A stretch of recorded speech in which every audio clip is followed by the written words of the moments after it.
ഭൂതേ മഹദ്ഭിര്യ ഇമാ പുരോ വിഭു നിർമായശേതേ യദമൂഷു പൂരുഷ ഭുങ്ക്തേ ഗുണാൻ ഷോഡശ ഷോഡശാത്മക സോലം കൃഷിഷ്ട ഭഗവാൻ വചാംസി മേ.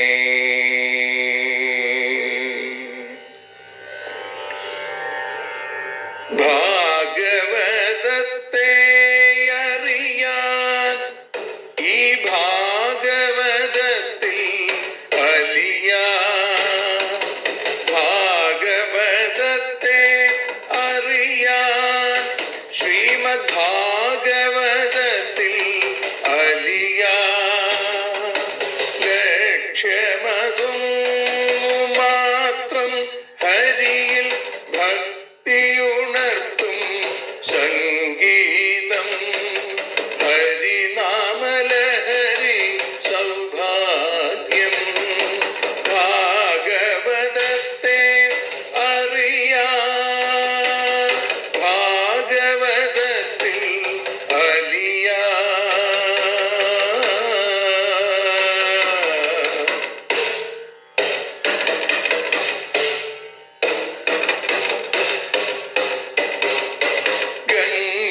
ഗംഗാപതിയുടെ പുത്രൻ സുന്ദര ഗണനായകനു തുണ ചെയ്യൂ. ഗംഗാപതിയുടെ പുത്രൻ സുന്ദര ഗണനായകനു തുണ ചെയ്യൂ. വീണയിൽ സംഗീത സാഗരം തീർക്കുന്ന വാണീദേവിയും കാക്കേണേ. എന്നിൽ ഭാഗവത കഥ നിറയേണേ. ഭാഗവതത്തെ അറിയാൻ ഭാഗവതത്തിൽ അലിയാൻ.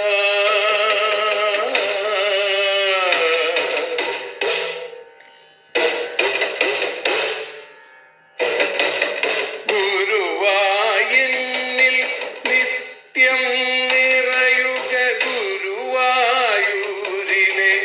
ശ്രീകൃഷ്ണ.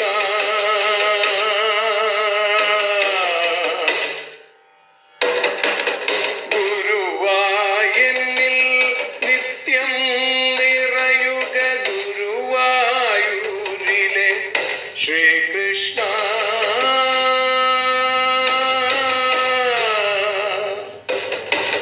ഹരേ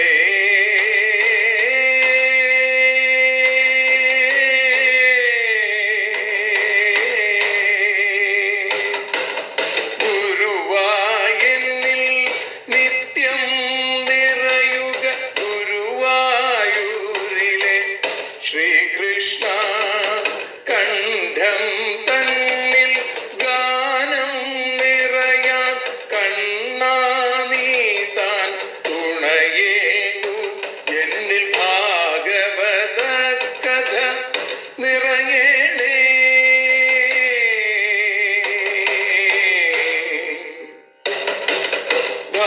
ഭാഗവതത്തെ അറിയാൻ ഭാഗവതത്തിൽ അലിയാൻ.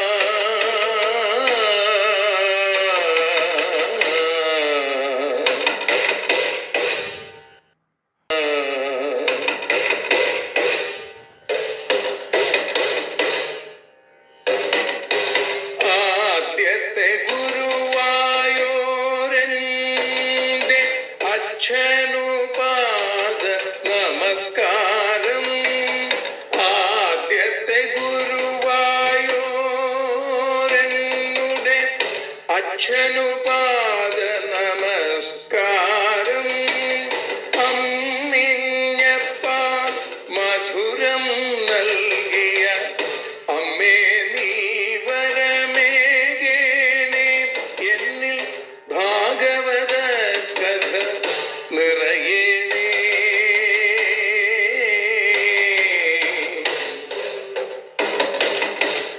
ഭാഗവതത്തെ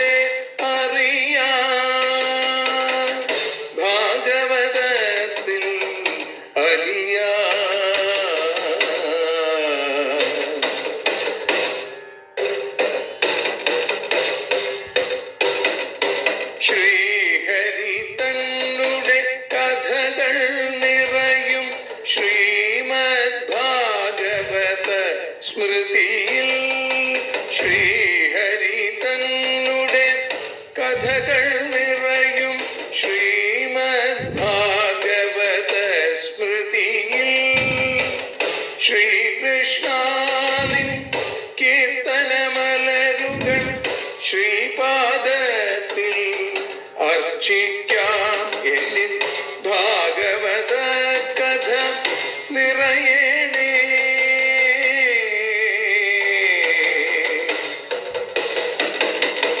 ഭാഗവതത്തെ അറിയാം, ഭാഗവതത്തിൽ അലിയാം. ലക്ഷ്യമതൊന്നു മാത്രം ഹരിയിൽ ലഹരിയുണർത്തും സംഗീതം. ഭക്തിയുണർത്തും സാഫല്യം, ഭക്തിയുണർത്തും സൗഭാഗ്യം. ഭാഗവതത്തെ അറിയാം,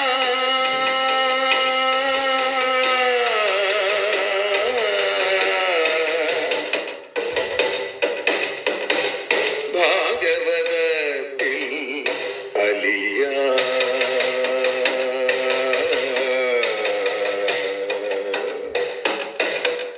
ഭാഗവതത്തിൽ അലിയാം.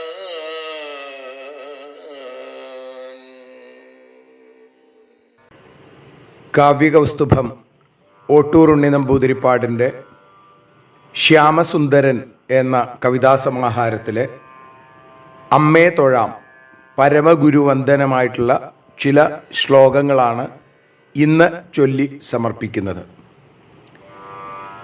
എന്താണു നീ ഇത്ര മനസ്സിരുത്തി കാലൊച്ച കേൾക്കാതെ ചിലമ്പിടാതെ എല്ലാവരും രാത്രി ഉറങ്ങിടുമ്പോൾ മാത്രം ഗൃഹത്തിങ്കൽ വരുന്നതമ്മേ? അല്ലെങ്കിൽ കോമള വെണ്ണിലാവിലെത്തുന്നു നീ മറ്റൊരു വെണ്ണിലാവായി. വീർക്കുന്നു നീ തെന്നലിലൂടെ നിന്നെ ആരും തിരിച്ചങ്ങറിയാത്ത മട്ടിൽ. അജ്ഞാനിയാം ഞാൻ നിഗമങ്ങളെല്ലാം ചൊല്ലും വിധം ശ്യാമളയായ നിന്നെ സാധാരണ കൂരിരുളിങ്കൽ നിന്നും വേറെ തിരിച്ചെങ്ങനെ കാണുമമ്മേ? ശ്യാമത്വമെന്നുള്ളതു നിൻ സുവർണദേഹത്തിൽ വാത്സല്യമൊടിന്തു ചൂടൻ നേത്രാഞ്ജലത്തിൻ കതിർകൊണ്ടു നെയ്തു ചാർത്തുന്ന പച്ചപ്പുതുറൗക്കയത്രേ. മുക്കണ്ണുകൊണ്ടും മകരധ്വജാരി നക്കുന്ന ലാവണ്യമമർന്ന പാത്രം ഉൾക്കണ്ണിനാൽ ജ്ഞാനികളാസ്വദിക്കും ചിൽക്കണ്ട കൽക്കണ്ടമുമാമുഖാബ്ജം. തിങ്കൾക്കിടാവാടിടുമുത്തമാംഗം തങ്കത്തിനോടങ്കമിടുന്നൊരംഗം ശിങ്കാരമേന്തിടുവതാമപാംഗമോങ്കാരവാച്യത്തെ വഹിക്കുമംഗം. രോമാളിയാം നിന്മകൾ ഭദ്രകാളി നൃത്തം കുനിച്ചീടുമുരപ്രദേശം. പൊഞ്ചേലെഴും ഹംസകബാലകന്മാർ കൊഞ്ചിക്കളിക്കുന്ന പദാരവിന്ദം. പാദാംബുജം വിട്ടിനി മറ്റൊരേടം പോകാനെനിക്കില്ലഭിലാഷമമ്മേ. അദിവ്യപീഠത്തിലെടുത്തൊഴിഞ്ഞാലാടിക്കുമാറാകണമെന്നെയെന്നും. ആളല്ല ഞാനമ്മയെ വിട്ടിരിക്കാൻ, അമ്മയ്ക്കു ഞാൻ പോകിലുമെന്തു ചേതം. അമ്മയ്ക്കിനി കുട്ടികളുണ്ടു വേറെ, എന്നാലെനിക്കില്ലിനി അമ്മ വേറെ. അമ്മേ ഭവൽപാദയുഗം ക്രമത്തിൽ മായ്ക്കുന്നതാം ജ്ഞാനമെനിക്കു വേണ്ട. അജ്ഞാനമെന്നാണതിനുള്ള നാമം, ജ്ഞാനം തവ ശ്രീപദഭക്തി മാത്രം, തവ ശ്രീപദഭക്തി മാത്രം. ശ്രീരാമമന്ത്രം മണലിൽ കുറിച്ചാൽ അജ്ഞാന സിന്ധുത്തിരമാച്ചിടുന്നു. നിൻ മുമ്പിൽ ഞാനിന്നു കുറിച്ച മന്ത്രം മായാതെ കാത്യായനി കാത്തുകൊള്ളുക. ചാരുത്വമാർന്ന നിജമാം കബരീഭരത്തിൽ ചാരിത്രഗംഗ നവമാലിക പോലെ ചൂടി, സൗഭാഗ്യചന്ദ്രകലകോൽക്കുറി പോലെ തൊട്ടു, സംനൃത്തമാടി ഹരിഭക്തി ശിവാത്മശക്തി. ചേണുറ്റ കുണ്ടലിനി മെല്ലെയുണർന്നെണീറ്റു, വേണുസ്വനത്തൊടു സുഷുമ്നയിലൂതിയൂതി, നീണാളുകൊണ്ടു പണി തീർത്ത സമാധിയോഗമാണിക്യ സന്മണിയെനിക്കു ശിഖാവതംസം. മൂലാധാര സരോരുഹത്തിൽ അഹിരാട്ടാകുന്ന പൂമെത്തമേൽ കാലേ മോഹസുഷുപ്തി നീങ്ങിയെഴുന്നേറ്റുന്മേഷഭാവത്തോടെ, ചാലേ പൂരകരേച കാങ്കുലികളാൽ മീട്ടി സുഷുമ്നാഖ്യാം ലീലാവീണയിൽ യോഗരാഗവിലയം വായിക്കുമമ്മേ തൊഴാം.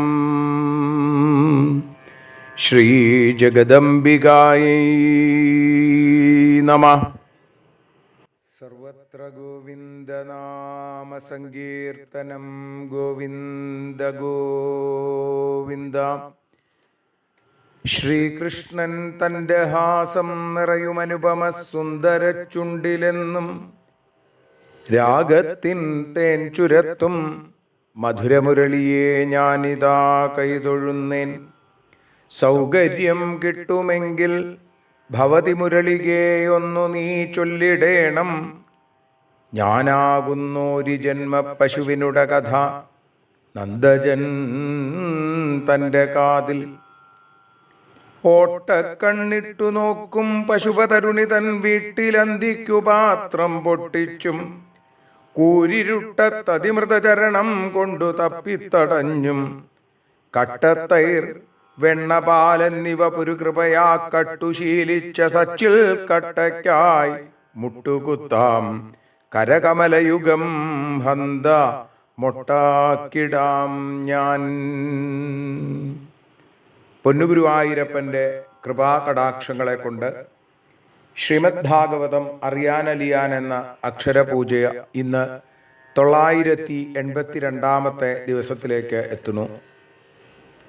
ശ്രീമദ് ഭാഗവതം ദ്വാദശസ്കന്ധം, ദ്വാദശസ്കന്ധ സാരമായിരിക്കുന്ന ദ്വാദശോധ്യായം. ആ 12-ാമത്തെ അധ്യായത്തിൽ 34-ാമത്തെ ശ്ലോകം മുതലാണ് നമ്മൾ ഇന്ന് അനുസ്മരിക്കുന്നത്. 33 ശ്ലോകങ്ങൾ കഴിഞ്ഞ ദിവസങ്ങളിലായി അനുസ്മരിച്ചു.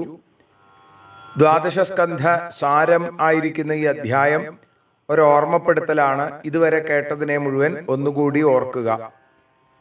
ചെറിയ ചെറിയ വാക്കുകളിലൂടെ പറഞ്ഞതിനെ നമ്മൾ ഒന്നുകൂടി വിസ്തരിച്ച് ഓർമ്മിക്കുന്നു. ആ രംഗങ്ങൾ നമ്മുടെ മനസ്സിൽ മായാതിരിക്കട്ടെ, മറയാതിരിക്കട്ടെ എന്ന ചിന്തയോടുകൂടി. ഇവിടെ ഭഗവാൻ മധുരയിലേക്ക് പോയി. പ്രസ്ഥാനം രാമകൃഷ്ണയോഹോ എന്ന് പറഞ്ഞാണ് നിർത്തിയത്. അവര് മധുരയിലേക്ക് യാത്രയായി. പിന്നീടോ വ്രജസ്ത്രീണാം വിലാപശ്ച മധുരാലോകനം തഥാ ഗജമുഷ്ടിക ചാണൂര കംസാദീനാം ചയോവധ. ഭഗവാന്റെ അവതാരത്തിൻ്റെ വലിയൊരു ആ ഉദ്ദേശമായിരിക്കുന്ന കംസവധം, അതാണ് ഈ ശ്ലോകത്തിൽ പറഞ്ഞത്. വ്രജസ്ത്രീണാം വിലാപശ്ച, വ്രജസ്ത്രീകളുടെ ഗോപകന്യകമാരുടെ വിരഹദുഃഖം, കൃഷ്ണൻ തങ്ങളെ വിട്ട് മധുരയിലേക്ക് പോകുന്നു എന്നുള്ളത് കൊണ്ടുള്ള വേദന, അവരിതാ ഉറക്കെ കരഞ്ഞു. അവരുടെ ദുഃഖം, ആ വിലാപം, ഭഗവാൻ മധുരയിലേക്ക് പോകുന്നു. അവര് കരയാതെ നിന്നു. കണ്ണന്റെ യാത്രയ്ക്ക് തങ്ങളുടെ കണ്ണീര് ഒരു തടസ്സമാകരുത്, ദുർനിമിത്തമാകരുത് എന്ന് കരുതി കണ്ണന്റെ രഥചക്രങ്ങൾ ഉരുണ്ട് നീങ്ങി അങ്ങ് അകലെ ആ കൊടിയടയാളം കൂടി ചെമ്മൺപാതയിലെ പൊടിപടലങ്ങൾ മറച്ചപ്പോൾ അവര് കരഞ്ഞു. കരയാതിരിക്കാൻ സാധിക്കുമോ?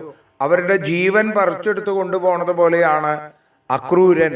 ഗോപികമാര് പറയണത് അക്രൂരനല്ല അയാള് ക്രൂരനോ അല്ലെങ്കിൽ അതിക്രൂരനോ ആണ് എന്നൊക്കെയാണ് പറയണത്. ഏതായാലും കണ്ണൻ യാത്രയായപ്പോ കണ്ണു നിറഞ്ഞവർ കരഞ്ഞില്ല.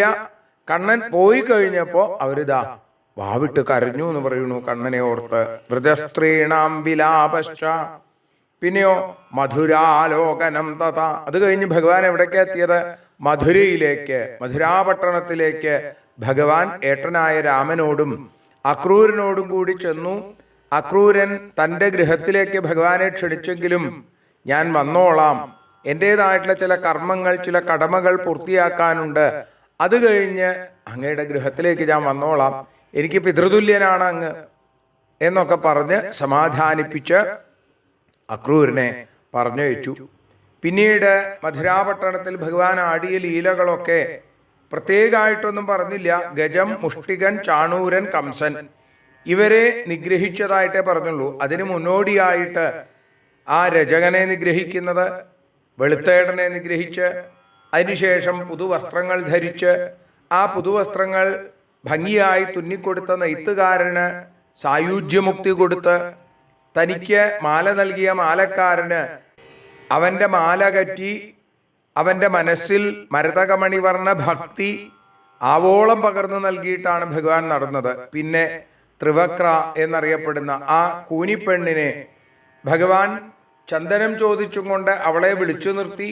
അംഗരാഗം ചോദിച്ച ആ അനുപമ സുന്ദരനിൽ അനുരാഗം തോന്നിയ അവള് ഭഗവാൻ അംഗരാഗം കൊടുത്തു. ആ ചന്ദനക്കുറിക്കൂട്ട് അണിഞ്ഞ ഭഗവാൻ തീർച്ചപ്പെടുത്തി ഇവളെ സുന്ദരിയാക്കണം, ഇവളുടെ മനസ്സുപോലെ ഇവളുടെ വപുസ്സും വളവില്ലാത്തതാക്കണം എന്ന് തീർച്ചപ്പെടുത്തി. അവിടെ ചെന്ന് അവളുടെ വലതുകാലിൽ തൻ്റെ ഇടതുകാല് കൊണ്ട് അമർത്തിപ്പിടിച്ച് തൻ്റെ തൃക്കൈ കൊണ്ട് താഴ്ന്നിരിക്കുന്ന ജന്മനാ കൂനുള്ള ആ പെൺകുട്ടി അവളുടെ മുഖാരവിന്ദത്തെ മെല്ലെ ഉയർത്തിയ ആ ഭഗവാനാകുന്ന സൂര്യ തേജസ്, താമരപ്പൂ വിടരുന്നത് സൂര്യൻ ഉദിക്കുമ്പോഴാണല്ലോ, അതേപോലെ ഭഗവാന്റെ മുഖമാകുന്ന സൂര്യ തേജസ് കണ്ടുകൊണ്ട് അവളുടെ മുഖമാകുന്ന താമരപ്പൂവ് വിടർന്നു. അവൾ അതിസുന്ദരിയായിട്ട് തീർന്നു. അവൾ ഭഗവാനെ വിളിച്ചു. ഭഗവാൻ പറഞ്ഞു, പിന്നീട് ഞാൻ നിന്റെ ഗൃഹത്തിലേക്ക് വരാം എന്ന് പറഞ്ഞ് അവളെ പറഞ്ഞയക്കണു. അന്ന് രാത്രി ഉപവനത്തിൽ കഴിയണത്. പിറ്റേന്നാണ് ഗജമുഷ്ടിക ചാണൂര കംസാദീനാം ചയോവധ ഇവരെ മുഴുവൻ നിഗ്രഹിച്ചത്.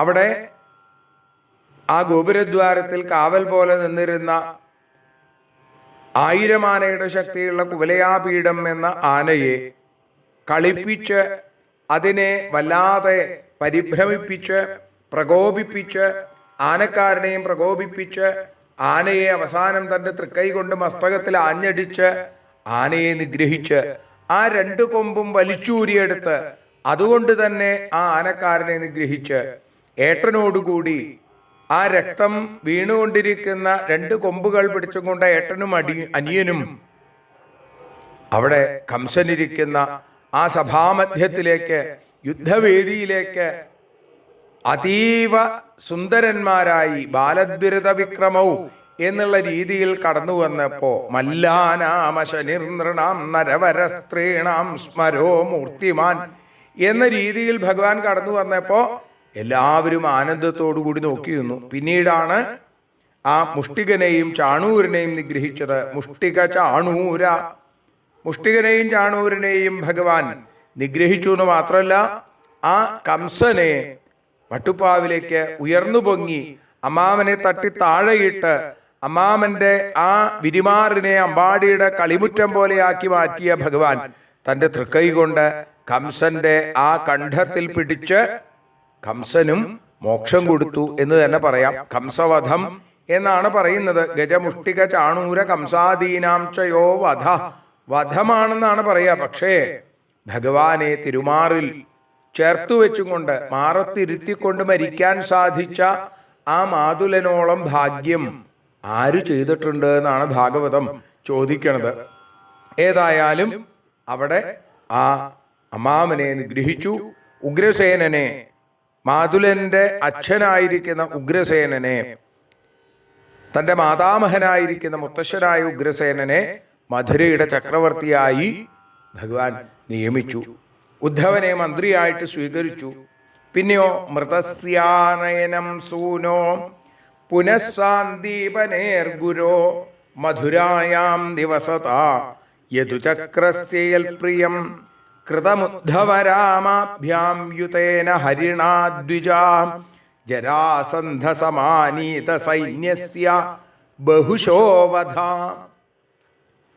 മൃതസ്യാനയനം സൂനോ പുനഃസാന്ദീപനേർഗുരോ, ഗുരുവായ സാന്ദീപനി മഹർഷി, അവന്തി രാജ്യത്ത് സാന്ദീപനി മഹർഷി, ആ മഹർഷിയുടെ അടുത്താണ് രാമകൃഷ്ണന്മാര് അധ്യയനത്തിനായിട്ട് പോയത്.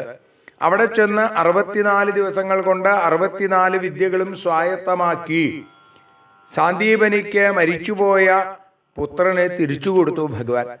ആ യാത്രക്കിടയിലാണ് പഞ്ചജനൻ എന്ന അസുരനെ നിഗ്രഹിക്കുന്നതും പാഞ്ചജന്യം തൻ്റെ ആ ദിവ്യമായ ശംഖായിട്ട് അവൻ്റെ ശരീരമാകുന്ന ആ ശംഖിനെ ഭഗവാൻ തൻ്റെ കയ്യിൽ ചേർത്തു വെച്ചതും. പിന്നീട് യമധർമ്മന്റെ അടുത്ത് പോയി മരിച്ചുപോയ ഗുരുപുത്രനെ, സന്ദീപനി പുത്രനെ തിരിച്ചു കിട്ടണം എന്ന് ഭഗവാൻ പറഞ്ഞപ്പോ യമധർമ്മൻ പറയുന്നുണ്ട്, ഇത് എങ്ങനെ സാധിക്കും? ഇങ്ങോട്ട് കൊണ്ടുവന്ന ആളെ അങ്ങോട്ട് കൊണ്ടുപോകാറില്ല. പക്ഷേ ഭഗവാൻ അർദ്ധശങ്കയ്ക്കിടയില്ലാത്ത വിധം പറഞ്ഞു വെച്ചു, മച്ഛാസന പുരസ്കൃത, എൻ്റെ ശാസനയാണ്, അതിനെ അംഗീകരിച്ചോളൂ.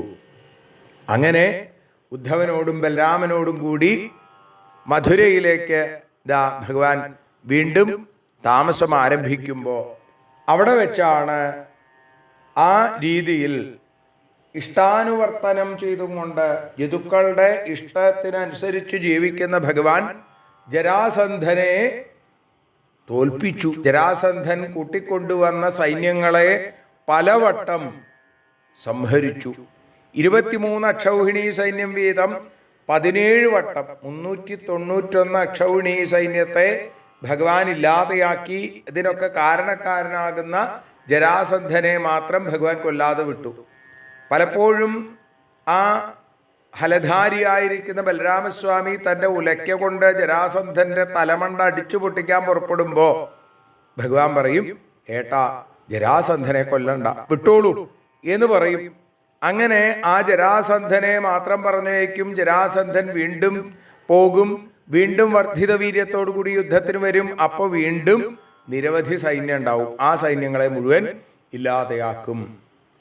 പിന്നെയോ ഘാതനം യവനേന്ദ്രസ്യ കുശസ്ഥല്യാ നിവേശനം ആദാനം പാരിജാതസ്യ സുധർമായ സുരാലയാത്.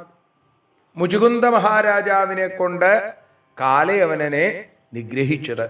ഭാഗവതത്തിൽ ആ രംഗത്തിൽ ഭഗവാൻ നമുക്ക് നൽകുന്ന ഒരു ഉറപ്പുണ്ട്, മാം പ്രപന്നോ ജനകശ്ചിൽ ന ഭൂയോർഹതി ശോചിതും. എന്നെ ആശ്രയിക്കുന്ന ആളുകൾക്ക്, എന്നെ ശരണം പ്രാപിക്കുന്ന ആളുകൾക്ക് ഒരിക്കലും നാശമുണ്ടാവില്ല എന്ന് ഭഗവാൻ അടിവരയിട്ട് പറയുന്നു. കാലയവനൻ എന്ന മ്ലേച്ഛരാജാവിനെ മുചുകുന്ദൻ എന്ന മഹാഭക്തന്റെ നേത്രാഗ്നിയിൽ ചുട്ടു ചാമ്പലാക്കാൻ മുകുന്ദന്റെ സൂത്രത്തിന് സാധിച്ചു എന്ന് പറയുന്നു. അങ്ങനെ ആ കാലയവനനെ നിഗ്രഹിച്ചു. പിന്നെയോ ആദാനം പാരിജാതസ്യ, ദേവലോകത്ത് നിന്ന് ദേവേന്ദ്രൻ സുധർമ്മ എന്ന സഭയെയും, ഷഡൂർമികൾ പ്രവേശിക്കാത്ത, ജരാനരകളൊന്നും വരാത്ത വളരെ വിശേഷമായിട്ടുള്ള സഭയാണ് സുധർമ്മ എന്നുള്ളത്. ആ സഭയെ ദേവേന്ദ്രൻ നൽകി, പാരിജാതത്തെ ദേവേന്ദ്രൻ നൽകി. ഇതൊക്കെ ദ്വാരകയിലേക്ക് കൊണ്ടുവന്നു, അല്ലെങ്കിൽ ദ്വാരക നിർമ്മിച്ചു. എപ്പോഴാണ് ദ്വാരക നിർമ്മിച്ചത്? കാലയവനൻ യുദ്ധത്തിന് വന്നപ്പോൾ ജരാസന്ധന്റെ അക്ഷൗഹിണി സൈന്യം ഇതാ 18ാമത് തവണയും യുദ്ധത്തിനുമായിട്ട് വന്നപ്പോഴാണ് ഭഗവാൻ ഏട്ടനോട് പറഞ്ഞത്, ഇനി മധുരയല്ല നമുക്ക് താമസിക്കാൻ പറ്റിയ സ്ഥലം, നമുക്ക് കുശസ്ഥലി എന്നുള്ള ദ്വീപിൽ ഏട്ടന് രേവതി ഏടത്തിയമ്മയെ വിവാഹം ചെയ്ത സമയത്ത് അന്ന് ആ രാജാവ്, ആനർത്ത രാജാവ് നൽകിയ കുശസ്ഥലി എന്നുള്ള ദ്വീപിൽ നമുക്ക് പുതിയൊരു കെട്ടിടം നിർമ്മിക്കുക, വിശ്വകർമാവിനെ കൊണ്ട് അതിമനോഹരമായ അതിഗംഭീരമായിരിക്കുന്ന കൊട്ടാര സമുച്ചയം അവിടെ ഭഗവാൻ കടലിന്റെ നടുക്ക് നിർമ്മിച്ചു. അവിടേക്കാണ് ദേവേന്ദ്രൻ ദാ സുധർമ്മ എന്ന സഭയെയും പാരിജാതം എന്ന ആ കൽപ്പവൃക്ഷത്തെയും ഭഗവാന് സമർപ്പിച്ചത് എന്നും പറയുന്നു. അങ്ങനെ ദ്വാരകയിലെത്തിച്ചേർന്ന ഭഗവാൻ ആടിയ വിവിധങ്ങളായിട്ടുള്ള മറ്റ് ലീലകൾ, ഒരുപാട് ലീലകൾ, ഇതിനെയൊക്കെ കേവലം ഒന്ന് ഓർമ്മിക്കാൻ വേണ്ടി അതിൻ്റെ ചില വാക്കുകൾ മാത്രമേ സൂതപൗരാണികർ ഉപയോഗിക്കുന്നുള്ളൂ. അപ്പം നമുക്ക് ആ വാക്ക് കാണുമ്പോൾ, ആ വാക്ക് കേൾക്കുമ്പോൾ നമ്മുടെ ഉള്ളിൽ ആ രംഗങ്ങളൊക്കെ തെളിഞ്ഞു വരണം. ഇതാണ് ഭാഗവതം ഇതിലൂടെ കാണിച്ചു തരുന്നത്. അതുകൊണ്ടാണ് ഈ അധ്യായത്തിന് മനനാധ്യായം എന്ന് പേര് വന്നത്. മനനം ചെയ്യാനുള്ളതാണ് ഈ അധ്യായം. അങ്ങനെ ഈ ദ്വാരകയിലേക്ക് ഭഗവാൻ എത്തിച്ചേരുന്നു. മധുരാപട്ടണത്തിലെ സകല ആളുകളെയും നിമിഷാർത്ഥം കൊണ്ട് അവരുടെ കണ്ണടച്ച് തുറക്കുന്ന ഒരു സമയത്തിനുള്ളിൽ, അപ്പൊ നിമിഷാർത്ഥം എന്ന് പറയുമ്പോൾ അതിനേക്കാളും കുറവാണ്, അതിനേക്കാൾ മുമ്പേ തന്നെ ആ മധുരാപട്ടണത്തിലെ സകല ആളുകളെയും ദ്വാരക എന്ന മധുര മനോഹരമായ സുന്ദരമായിരിക്കുന്ന രാജധാനിയിലേക്ക് ഭഗവാൻ മാറ്റി പാർപ്പിക്കുന്നു. അവിടെ വെച്ച് ഭഗവാൻ ആടിയ മറ്റു ലീലകൾ, അതാണ് ഭഗവാന്റെ കല്യാണ കഥകൾ. ആ കല്യാണ കഥകളാണ് നമുക്ക് നാളെ അനുസ്മരിക്കാനുള്ളത്. രുക്മിണി, സത്യഭാമ, ജാംബവതി, മിത്രവിന്ദ, കാളിന്തി, ഭദ്ര, ലക്ഷ്മണ, സത്യ എന്നിങ്ങനെയുള്ള 6 പേരെയും നരകാസുരനെ നിഗ്രഹിച്ച് നരകാസുരന്റെ കൊട്ടാരത്തിലുണ്ടായിരുന്ന 16,100 പേരെയും ശതാധികം ഭഗവാൻ ഭാര്യമാരാക്കിയ കല്യാണസ്വരൂപന്റെ കല്യാണ കഥകളിലേക്ക് നമുക്ക് നാളെ കൃഷ്ണപക്ഷത്തിലെ പാപമോചിനി എന്നറിയപ്പെടുന്ന ഏകാദശിയുടെ പുണ്യദിവസത്തിൽ അനുസ്മരിക്കാൻ സാധിക്കട്ടെ എന്ന് പ്രാർത്ഥിച്ചുകൊണ്ട് ഇന്ന് ഭഗവത് പാദങ്ങളിൽ സമർപ്പിക്കുന്നു. ഹരേ കൃഷ്ണ.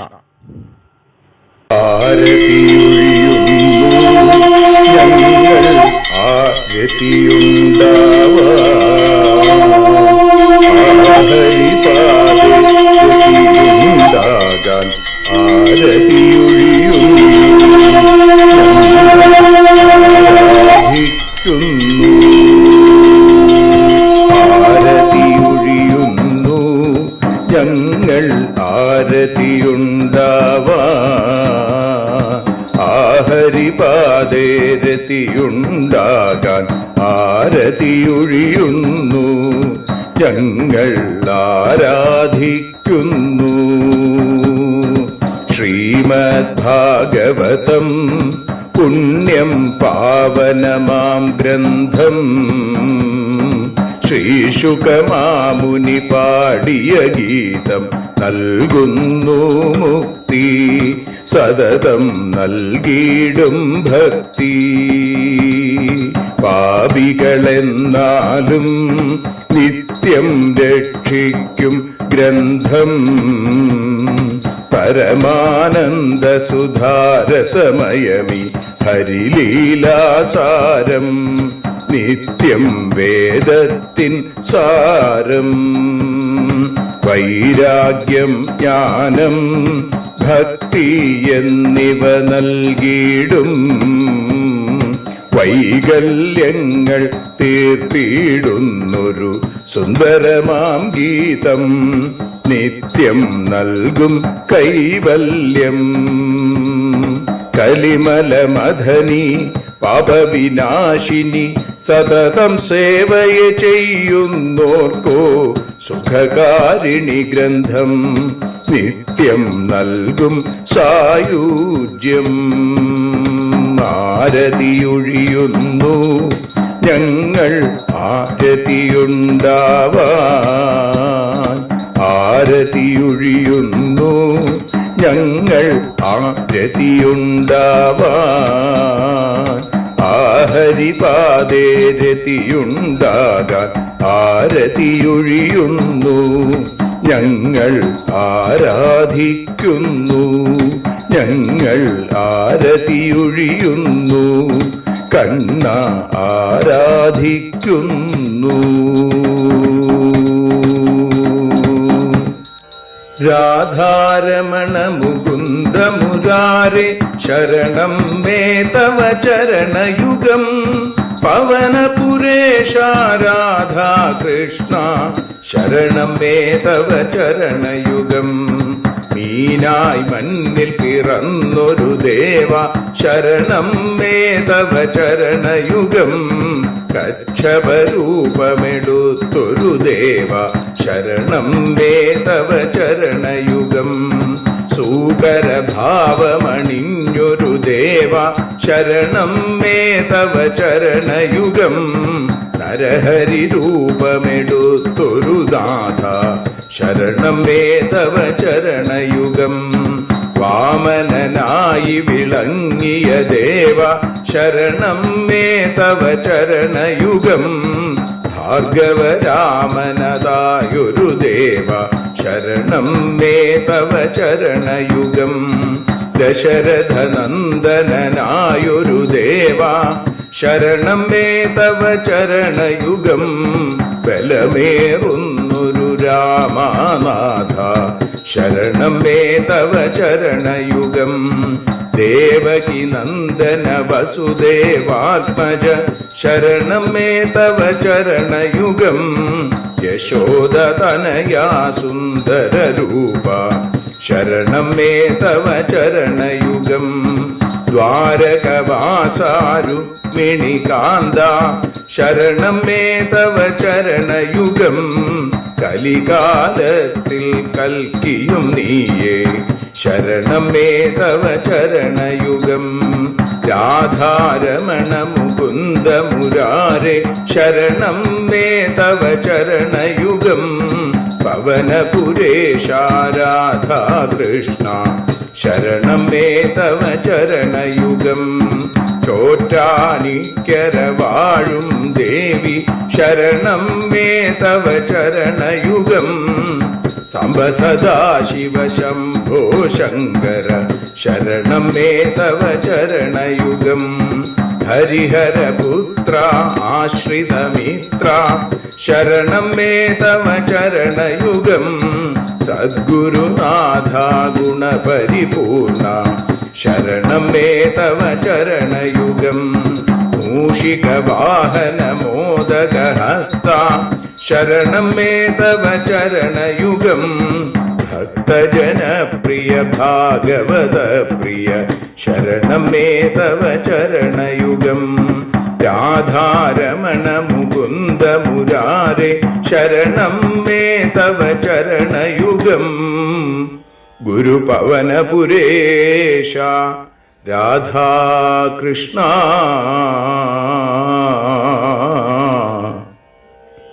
ശരണം മേ തവ ചരണയുഗം.